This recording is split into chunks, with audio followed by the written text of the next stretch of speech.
Kathy Krajco was of the first survivors who talked about narcissistic abuse under her real name. She died unexpectedly in her home 2008. She was 56 years old. I suspect the narc hive mind was behind her death. In her book, Kathy Krajco, What Makes Narcissists Tick, she says, the predator. If you walk into a room and see a tiger, you know that she may regard you as lunch.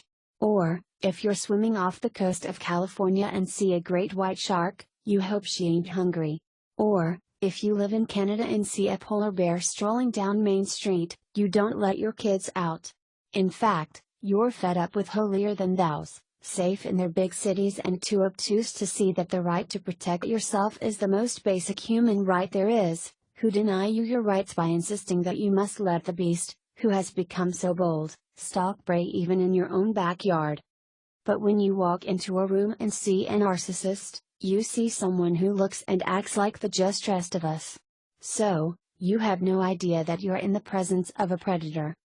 Many years ago, an old friend of mine approached me one day with a warning about some of the people in the school we were teaching at.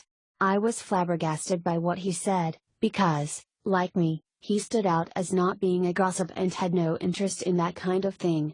He minded his own business and generally spoke well of others. The only exception was the holier-than-thous, whom he had choice word for on special occasions. He said, "Kid, look out." He told me that there were bad people there, people so bad that I wouldn't believe how bad they are, and that they'd do anything they could get away with. That they would steal my money or anything they could from me the moment my back was turned. And he said that such people are everywhere, all around us in this world, no matter where you go. He said that you can't tell which ones they by looking at them, because they look and act just like the rest of us, but that they aren't even human beings.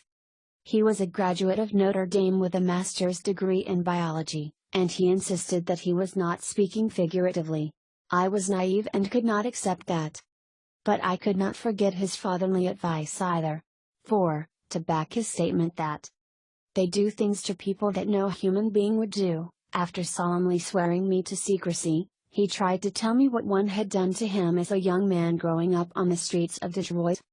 I don't know what it was, because he didn't get halfway through the first sentence of the story. I was astonished at the pain and shame that suddenly appeared on this gruff old man's face, this former All-American football player, this former Golden Gloves boxing champ. It was fresh as the blush on a little girl's face, fresh as a daisy after 5 decades. All along it had lain just beneath the surface. So I don't need to know precisely what that narcissist did to him. I know what matters, how evil it was. Years later I finally got smart enough to rethink his assertion that these people aren't human and ask the necessary question, what is a human being? What does it mean to be human? I see now that my friend was right. They are everywhere. Outwardly they are indistinguishable from the rest of us, because they act like they're like the rest of us. So, they look like members of our species, and you cannot tell who they are by looks or reputation. But inside they are different.